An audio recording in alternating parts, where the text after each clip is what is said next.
que Grécia seria, então, aquela terceira força mundial nos impérios humanos. Agora, voltando para o capítulo 2, leiamos a interpretação de Daniel sobre o quarto reino. Versículo 40. O quarto reino será forte, como ferro, pois o ferro a tudo quebra e esmiuça. Como o ferro quebra todas as coisas, assim ele fará em pedaços e esmiuçará. Quanto a que viste dos pés e dos dedos, em parte de barro e de oleiro, em parte de ferro, será isso um reino dividido. Contudo, haverá nele alguma coisa da firmeza do ferro, pois que viste o ferro misturado com barro de lodo. Como os dedos dos pés eram em parte de ferro, em parte de barro, assim por uma parte o reino será forte e por outra parte será frágil. Quanto a que viste do ferro misturado com barro de lodo, misturar-se-ão mediante casamento, mas não se ligarão um ao outro, assim como o ferro não se mistura com o barro. Então aqui nós vemos então o quarto império humano. Daniel não fala sobre o nome deste império, mas a Bíblia fala. De fato, olhando em Daniel, ou aliás no Novo Testamento, eu vou ler a passagem em Lucas capítulo 2. E a própria Bíblia fala sobre o primeiro imperador do quarto reino.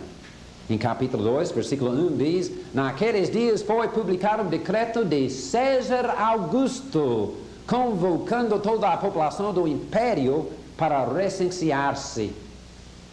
Então aqui César Augusto foi o primeiro imperador romano. E assim a própria Bíblia fala sobre o quarto reino. Em capítulo 3, nós vemos novamente o segundo imperador romano, no 15º ano do reinado do Tibério César, sendo Pôncio Pilatos governador da Judeia, Herodes tetrarca de Galileia, etc, etc. Então apareceu João, filho de Zacarias no deserto, pregando o Evangelho. Então veja, João Batista e Jesus Cristo apareceram na história durante o quarto império mundial de Roma. E a própria Bíblia fala disto e a história confirma. Pode pegar qualquer livro histórico, ou livro de história, de escola, e pode ver bem que a história confirma exatamente o que Daniel previu. O Império Babilônico, o Império Medo-Persa, o Império Grego e o Império Romano. Então, exatamente como a Bíblia tinha predito, assim aconteceu na história. Mas, agora temos que passar para esta parte aqui da pedra, porque ele também tem uma explicação sobre esta pedra. Versículo 44. Nos dias destes reis, que reis? Os reis deste quarto império mundial. Nos dias destes reis, o Deus do céu suscitará um reino que não será jamais destruído. Este reino não passará a outro povo. Esmiuçará e consumirá todos estes reinos, mas ele mesmo subsistirá para sempre. Como viste que do monte foi cortada uma pedra sem auxílio de mãos, e ela esmiuçou o ferro, e o bronze, e o barro, e a prata, e o ouro.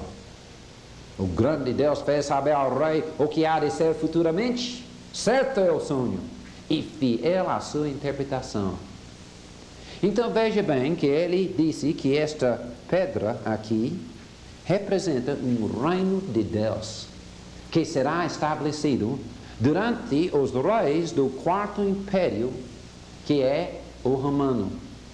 Então, para ver isto, vejamos o próximo esboço aqui, e neste cartaz nós vemos o que ele viu. Ele viu esta pedra bater na estátua e ele destruiu a estátua, quebrou em pedaços e o vento os levou. E esta pedra aqui se transformou em grande montanha aqui. Agora, qual o significado disto? Primeiro, deixamos a Bíblia interpretar a si mesma. O que é uma pedra cortada sem auxílio de mãos? Uma pedra preparada por Deus. A própria Bíblia nos fala em Mateus capítulo 21. E leiamos isto, as próprias palavras de Jesus, quando ele estava falando aos fariseus. Em Mateus 21, ele deu uma parábola. Esta parábola foi sobre os lavradores maus. Agora, estes lavradores maus mataram os servos de Deus. E finalmente Deus decidiu tirar a vinha aqui, tirar a vinha destes lavradores e destes servos maus. E ele falou em versículo 41, responderam-lhe, fará perecer horrivelmente a estes malvados e arrendará a vinha a outros lavradores que lhe remetem os frutos nos seus devidos tempos. Perguntou-lhes Jesus, nunca lestes nas Escrituras? Escute bem. A pedra que os construtores rejeitaram, essa veio a ser a principal pedra angular. Isto procede do Senhor e é maravilhoso aos nossos olhos. Portanto, versículo 43, vos digo que o reino de Deus será tirado e será entregue a um povo que lhe produz os respectivos frutos. Jesus estava ensinando o seguinte: Jesus veio como o rei dos judeus, mas os judeus não o aceitaram. Eles o rejeitaram. Ele era a pedra cortada, a pedra angular, que Deus queria colocar como a fundação do seu novo reino, que prometeu estabelecer. Mas o que aconteceu? Os judeus rejeitaram a pedra angular. Mas Deus mesmo assim colocou esta pedra, e Ele colocou esta pedra como a fundação do seu reino e da sua igreja. Agora, quero mostrar aqui em Marcos capítulo 1, o que Jesus veio pregando quando ele apareceu na história.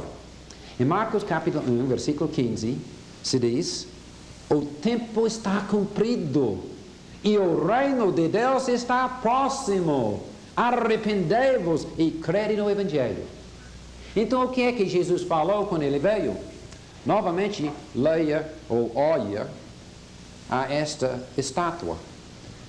Lembre-se que Daniel disse, nos dias destes reis, Deus ia estabelecer seu reino. Então, quando Cristo veio, em Marcos capítulo 1, versículo 15, ele disse, o tempo está cumprido. Que tempo está cumprido? O tempo predito pelos profetas.